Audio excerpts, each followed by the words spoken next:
Referent a l'actualitat, no? En quin context sociocultural present està la Braçada dels Cucs, hi ha una cosa molt important que només ens preocupem del cos, no? De la imatge, però això d'ací és molt important, la salut mental.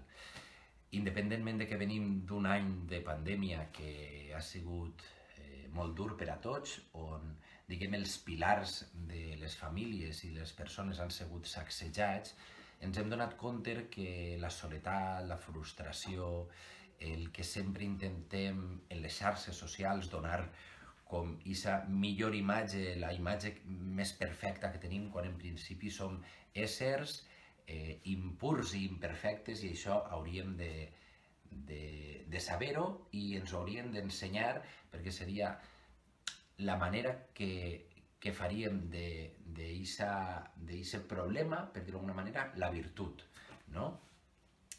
Eh, la pandèmia ens ha donat pas a una espècie de pandèmia silenciosa que és la salut mental. Del suïcidi no se parlava, com no se parla tampoc, o temps enrere, del càncer, del sida, dels maltractaments, de l'assetjament escolar. Vull dir, hi ha una sèrie de temes que culturalment se'ns ha dit que no es pot parlar, dels sentiments, no? Sobretot, i és molt important que la gent jove com vosaltres, que esteu en aquesta edat on comenceu a experimentar i a notar coses, tingueu l'oportunitat, d'alguna manera, de reivindicar aquest espai que necessiteu per a tractar de dir-nos als que som més grans que necessiteu ajuda, que no teniu eines necessàries per a triar camins diferents, ja siga professionals, sentimentals, d'amistat, familiar. Per tant, la salut mental és una cosa que hauríem de cuidar molt, perquè som molt sensibles. Cada vegada els humans durem més al llarg del temps. Abans la gent als 30 i als 40 se moria, ara l'edat de vida està en els 70, 80 anys. Per tant, què passa? Que són cicles que se repeteixen i moltes vegades mentalment no estem preparats. L'abraçada dels Cucs planteja d'alguna manera que la salut mental és molt important i que necessitem ajuda constantment tant dels professionals com de la gent que no és professional, començant per amics, per familiars i evidentment pels metges, que són els que em donaran les eines necessàries per a no patir aquests, com diria jo, moments vitals on ens sentim acorralats, no? La salut mental és tan important que ataca igual a la gent de 20 anys que a la de 30, que a les de 10, que als de 15, que als de 50, que als de 70. És una cosa que hem de saber cuidar, perquè si això ho tenim molt ben amueblat i això ho tenim connectat amb el cor, la raó i el sentiment, farà que d'alguna manera no tinguem por i siguem valents a verbalitzar allò que ens passa.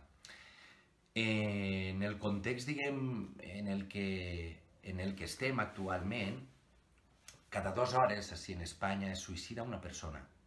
N'hi ha 10 suïcidis al dia. Es mor més gent per suïcidis que per accident de trànsit, que per, com se diu això, violència domèstica.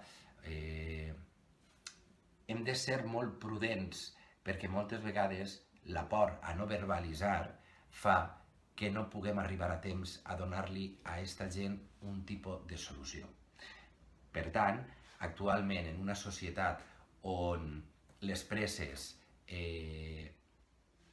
la venda a la imatge, el voler aconseguir coses que de vegades no són per a nosaltres, però ens espenten a que sí que han de ser, tot això produeix que no estiguem bé amb nosaltres mateixos i a poc anem tancant-nos com estos capolls, no? Estes crisàlides que se creen, anem tancant-nos i quedant-nos tan dins nostre que som incapaços d'eixir a la llum.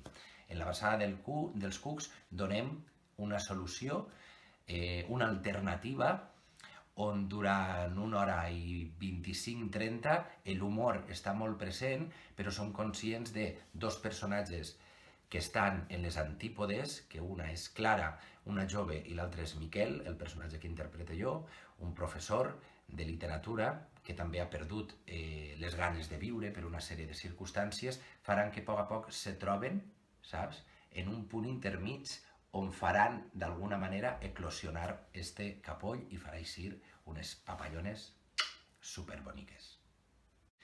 Els trets dels personatges, que d'alguna manera els individualitzen, això la responsable és Paula. Paula ha escrit uns personatges que estan en les antípodes i que a poc s'aniran, se necessiten abraçar-se, necessiten tocar-se, però no saben, perquè no ens han ensenyat a la vida a que el sentiment davant d'una persona no hem de tindre por i no hem de tindre vergonya a poder experimentar-los o traure'ls de dins, no? Estos personatges poden ser tan diferents com diferents hi han de persones i diferents sou vosaltres que vindreu a veure la funció. Cadascú es veurà reflectit en aquests personatges, perquè en qualsevol moment de la vida vosaltres sou molt joves, però els que ja tenim una edat anem evolucionant al llarg de la vida i no som els mateixos quan teníem ni 10, ni 15, ni 20, ni 30, ni 40 i jo arribo ja als 47. Per tant, estos personatges que semblen tan normals estan fets com si fora... tenen molts matisos, saps? És com si tingueren molts cantonets que a poc els més roïns haurem de limar-los i haurem de potenciar aquelles coses bones que tenen els personatges i que els ajudarà a eixir endavant. En el personatge de Miquel, jo puc parlar un poc més del meu personatge.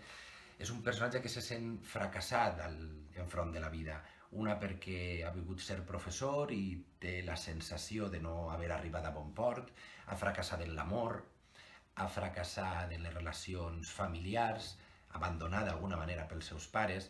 Totes aquestes espècies de motxilles que portem, que no som conscients que a la vida anem arrossegant-les, hauríem de ser un poc més intel·ligents, si no nosaltres els que tenim davant, per a fer una parada en el temps i que no s'acumulen, perquè després això és acumulatiu al llarg de la vida i venen els conflictes emocionals, els conflictes sentimentals, els conflictes d'ací de la ment. Estos personatges, en el meu cas Miquel, que aparentment pareix que siga el que li passa una cosa relacionada amb l'amor, però no és això, és en la vida, perquè la pròpia vida és tan complexa que fa que en qualsevol moment d'ella tinguem la necessitat de demanar ajuda, però moltes vegades no ho fem. Estos personatges enamoren al públic. Tenim la sort d'haver testat ja en molts llocs on hem anat i la gent sempre té la necessitat d'agrair d'alguna manera l'haver apropat aquesta història, d'haver donat el suport necessari a estos personatges per a fer-los tan reals que el públic empatisse, riga i plore durant tota la funció amb ells. Per una banda està el text de Paula, que és innegable el poder recurrir a ell perquè tot està ahí supermilimètric, però després també en aquesta posada en escena on està també la banda sonora, per a mi molt important.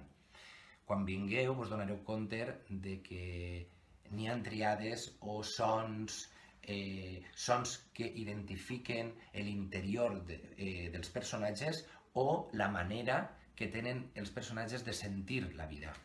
El personatge de Clara, que és música, o tocava el piano, bueno, ja ho descobrireu, també està molt present, no?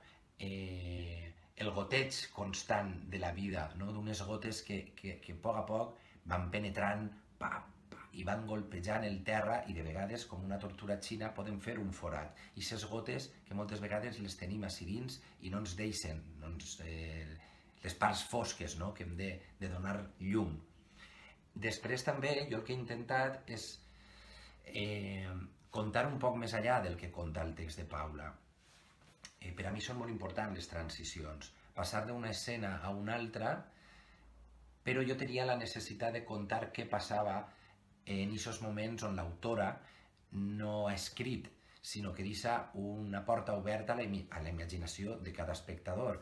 En aquest cas, com que jo sóc el director i el responsable de la posada en escena, m'he inventat unes transicions que conten i parlen de la soledat dels personatges i també parlen d'aquests somnis que ells desitgen o aquests ports que tenen durant la vida.